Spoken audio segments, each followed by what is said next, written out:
আমার খুব ভয় হতে লাগলো। আমি দরজা হালকা ফাঁক করতেই দেখলাম স্যার ওদের বিল মিটিয়ে দিতেই সবাই চলে গেল। এখন বাড়িটা একদম ফাঁকা, শুধু আমি আর স্যার ছাড়া আর কেউ নেই এখানে। আমি দরজাটা ভিড়িয়ে দিয়ে বিছানায় এসে বসে পড়লাম। খুব ভয় করছে আর কান্না পাচ্ছে, কারণ যে মানুষ বিয়ের আগেই এমন করতে পারে সে বিয়ের পরে কি কি করতে পারবে এটা কল্পনারও বাইরে। খুব ভয় লাগছে। আমি বিছানায় বসেই কাঁদতে লাগলাম। হঠাৎ দরজা খোলার শব্দে আরো গুনগুন করে কাঁদতে লাগলাম। স্যার দরজা লক করে এসে আমার সামনে দাঁড়িয়ে বলল, এভাবে কান্না করে কোনো লাভ নেই। আমি তার কণ্ঠ শুনে ভয়ে তাড়াতাড়ি চোখ মুছে দাঁড়িয়ে তার দিকে তাকিয়ে বললাম, আপনি? অনেক কাঁপা কাঁপা কণ্ঠে বললাম। উনি বললেন, কেন, অন্য কাউকে দেখার ইচ্ছা ছিল নাকি? আমি, প্লিজ কাছে আসবেন না। উনি, সেটা কিভাবে হয় জান? বলেই উনি উনার নীল কালারের পাঞ্জাবিটা খুলে ফ্লোরে ফেলে দিলেন। তবে অবশ্যই উনি একটা সেন্ডু গেঞ্জি পরে আছেন। আমি ভয়ে 2 পা পিছিয়ে যেতেই উনি আমাকে হেঁচকা টান দিয়ে তার বুকে ফেলে দিল। আমি তার থেকে নিজেকে ছাড়ানোর আপ্রাণ চেষ্টা করছি আর বলছি, প্লিজ আমার কাছে আসবেন না, প্লিজ। কিন্তু উনি শুনলে তো? উনি আমায় জোর করে আবার ঠোঁটে কিস করলেন।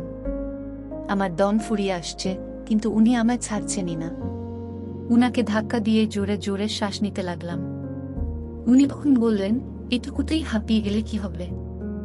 বলেই আমাকে জোর করে কোলে তুলে বিছানায় ফেলে দিল। আমি উনার থেকে নিজেকে ছাড়ানোর অনেক চেষ্টা করছি, কিন্তু উনি আমায় ছাড়ছেন না। আমার 2 হাত শক্ত করে ধরে আছেন। আমি অনেক চেষ্টা করছি উনার থেকে নিজেকে ছাড়ানোর, কিন্তু পারছিই না। রাত 3টা বেজে গেল, কিন্তু উনি এখনো আমায় ছাড়ছেন না। প্রচণ্ড ব্যথায় খুব কান্না করছি, চোখ থেকে অঝরে পানি পড়ছে, কিন্তু এতে উনার কিছুই যায় আসে না। রাত 4টার একটু আগে উনি আমায় ছেড়ে দিয়ে নিজের জায়গায় যেতেই আমি আমার শরীরে একটা কম্বল পেঁচিয়ে দ্রুত ওয়াশরুমে চলে গেলাম। তাড়াহুড়ায় কোনো কাপড়ও নিয়ে আসিনি। ওয়াশরুম লক করেই ঝর্ণা ছেড়ে দিয়ে ফ্লোরে বসে ইচ্ছামতো কান্না করে চলেছি। জানি না কতক্ষণ ওভাবে কান্না করেছি। হঠাৎ জ্ঞান হারিয়ে ফেলি। যখন চোখ খুলি তখন নিজেকে বিছানায় আবিষ্কার করি। আমি তাড়াতাড়ি করে উঠে বসি। আমি আমার শরীর থেকে কম্বল সরাতেই দেখছি আমার শরীরে শুধু একটা সাদা শার্ট। কিন্তু আমি তো ওয়াশরুমে ছিলাম আর দরজাও তো লক করা ছিল। উনি খুললেন কিভাবে? একটু পরেই উনি গরম স্যুপ হাতে নিয়ে এসে বললেন, ফার্স্ট বার, তাই ক্ষমা করলাম। এরপরে যদি ওয়াশরুমে গিয়ে শাওয়ার ছেড়ে কান্না করতে দেখছি তবে আমার থেকে খারাপ আর কেউ হবে না। বলেই উনি স্যুপের ট্রেটা আমার হাতে দিয়ে বলল, খেয়ে নাও। আমি খাবো না বলেই ট্রেটা রেখে দিলাম। উনি রাগী চোখে আমার দিকে এগোতে এগোতে বললেন, আমি কিন্তু এখন তোমার সাথে কোনো প্রকার জোর করতে চাই না, কিন্তু যদি তুমি এমন করো তবে কিন্তু আমি বাধ্য হব। বলেই আমার কাছে আসতে লাগলেই আমি তাড়াতাড়ি স্যুপের ট্রেটা হাতে নিয়ে খেতে গিয়ে তাতে আহ করে উঠি। উনি আমার দিকে ভ্রু কুঁচকে তাকিয়ে বললেন, গাধা। আমার মাথায় আসলো স্যুপটা গরম ছিল, কারণ তখন দেখলাম ধোঁয়া উঠছিল। আমি সত্যিই একটা গাধা। আমি এবার ফু দিয়ে দিয়ে ঠান্ডা করে স্যুপটা খেলাম। উনি বাইরে চলে গেলেন। খেয়াল করলাম উনার চুল ও ভেজা ছিল, বুঝলাম উনিও শাওয়ার নিয়েছেন। অনেক সময় হয়ে গেল। আমি এখনো জানি না কয়টা বাজে। এভাবে বসে থাকতেও বিরক্ত লাগছে। এখন কয়টা বাজে? ফোনটা খুঁজে পাচ্ছি না। একটু পরেই উনি এসে বললেন, তোমার ফোন আমার কাছে খুঁজে কোনো লাভ নেই। আমি, মানে? আপনার কাছে কেন আমার ফোন হবে? উনি, আমার কথার অবাধ্য হয়েছ তাই। আমি, কিন্তু? উনি আমাকে থামিয়ে দিয়ে বললেন, ব্রেকফাস্ট করবে, নিচে আসো। আমি, আগে আমার ফোন দিন। উনি, আমি কি বলছি বুঝো না? বলেই উনি কম্বলটা আমার উপর থেকে সরাতে গেলেই আমি উনার হাত শক্ত করে ধরে না সূচক ইশারা করে বলি, প্লিজ না। কারণ আমি এভাবেই বসেছিলাম একটা শার্ট পরে, তাছাড়া কিছু না। যদিও উনি হয়তো কাল রাতের ওই আবছা আলোতে সব দেখেছেন, কিন্তু তবুও আমি আমার মতে কিছুই করিনি। উনি আমার সাথে জোর করেছেন, তাই উনাকে মানা করলাম। উনি কম্বলটা ছেড়ে দিয়ে বললেন, 5 মিনিটের মধ্যেই নিচে আসো। বলেই উনি চলে গেলেন। উনি যেতেই আমি দরজা লক করে উনার শার্টটা খুলে আমার একটা লং 3 পিস পরে নিচে গেলাম। দেখছি উনি ব্রেকফাস্টের টেবিলে বসেও ফোন ঘাঁটছেন। আমায় দেখেই উনার সামনের চেয়ারে বসতে ইশারা করলেন। আমিও বাধ্য মেয়ের মতো বসে পড়লাম। উনি ফোনটা রেখে আমায় খাবার সার্ভ করে দিলেন। আমি খাচ্ছি না খাবার, শুধু দেখছি। আসলে খুব শরীর খারাপ করছে। কাল রাতে উনি আমায় যে পরিমাণ কষ্ট দিয়েছেন তা আমি কখনোই ভুলব না। যদিও উনি এখন আমার স্বামী, কিন্তু কোনো স্বামী তার স্ত্রীকে এত কষ্ট দিতে পারেন না। উনি একজন স্বামীর মতো ভালোবেসে আমার কাছে আসেননি। উনি আমার থেকে প্রতিশোধ নিতে আমায় বিয়ে করেছেন। সেই প্রতিশোধ একটা কিসের পরিবর্তে যে আমি তাকে থাপ্পড় মেরেছিলাম সেই রাগে। আমার সাথে জোর করেছেন। আমার মতো না থাকা সত্ত্বেও আমার কাছে এসেছেন। এটা কিভাবে ভুলবো আমি? আমায় এভাবে খাওয়ার টেবিলে বসে ভাবতে দেখে উনি বললেন, তোমার কি ব্রেকফাস্ট করার কোনো ইচ্ছা নেই? উনার কথাই আমার খেয়াল আসে। মনে মনে বললাম, ইচ্ছা তো ছিল, কিন্তু আপনার জন্য জীবনের সব ইচ্ছাই এখন মাটি। কি পেলেন আমার জীবন নষ্ট করে? কি দোষ করেছিলাম আমি? আপনি একটা ভুল কাজ করেছিলেন আর আমি সেটারই শাস্তি দিয়েছি। আর আপনি কি করলেন? ভুলটাকে শুধরে না নিয়ে আমাকে আরো কষ্ট দিলেন। উনি তখন অনেক রেগেই বললেন, আমি কিছু বলছি তোমায়? আমি মানে আমার। উনি আরো রেগে বললেন, আমি এসব কোনো মানে টানে শুনতে চাই না। যা বলার ডিরেক্টলি বলো। আমি আমি বলতে গিয়েও থেমে গেলাম। আসলে একটা বিষয় খেয়াল করলাম, আজকে প্রথম উনি আমায় তুমি বলে ডাকছেন। হ্যাঁ তো, এর আগে তো কখনো আপনি ছাড়া তুমি বলেননি। এমনকি শুধু আমাকেই না, কোম্পানির কোনো এমপ্লয়িকেই বলেননি। উনি রেগে খাবার টেবিল থেকে উঠে গেলেন। আমি বললাম, আপনি কোথায় যাচ্ছেন? উনি, that's none of your business. আমি ব্রেকফাস্ট করে যান।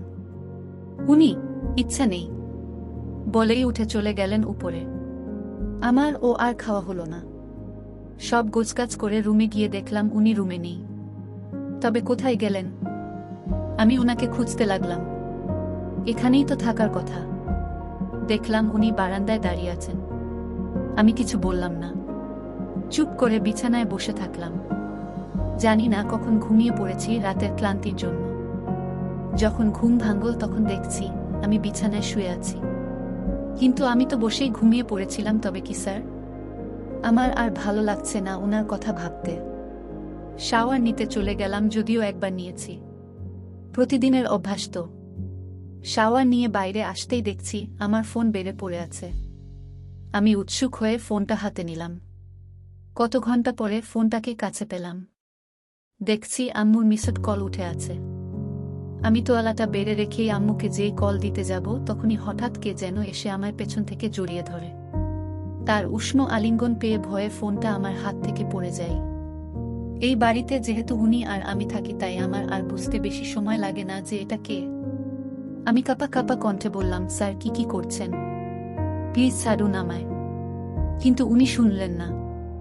উনি আমার চুলে মুখ গুজে দিলেন। আমি উনাকে কি বলবো কিছুই বুঝতে পারছি না।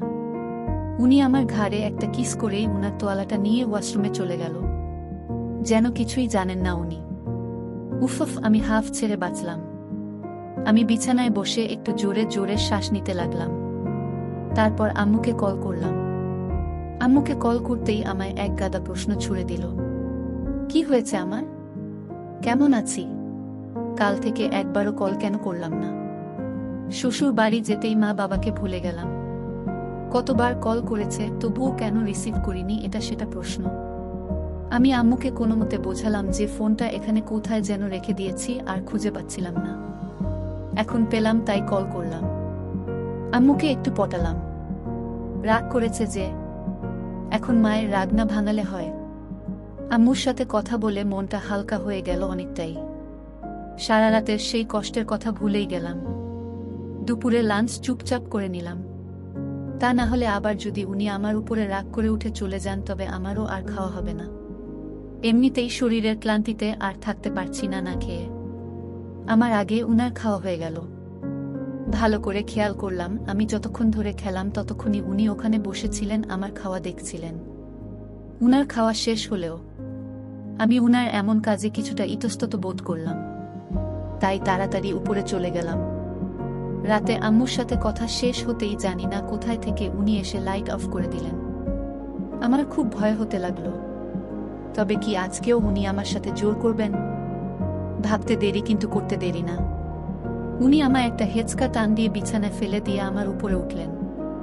উফ, কত ভারী উনি! আমি পারছি না উনার ওজন নিতে। কিন্তু উনি কিছু শুনলে তো? আজকেও উনি সারা রাত আমার সাথে জোর করলেন। খুব কষ্ট হচ্ছে। উনি আমায় ছেড়ে দিয়ে নিজের জায়গায় যেতেই আমি আজকেও নিজের শরীরে একটা কম্বল পেঁচিয়ে দ্রুত ওয়াশরুম যেতে লাগলেই উনি আমার হাত ধরে বললেন, আজকে শুধু ওয়াশরুম লক করে কান্না করে দেখো আমি কি করি। যদি তা না চাও তবে ভালোই ভালোই শাওয়ার নিয়ে তাড়াতাড়ি বের হবা, তা না হলে আমি আবার জোর করব।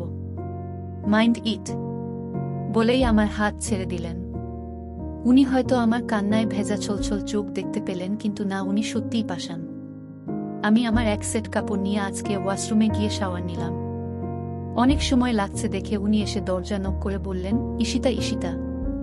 ইচ্ছা ছিল না উত্তর দেওয়ার, তবুও বললাম, জি বলুন। উনি, কিছু না। আমি, তবে নক করলেন কেন? উনি, জেগে আছো কি না তাই? বলেই উনি চলে গেলেন।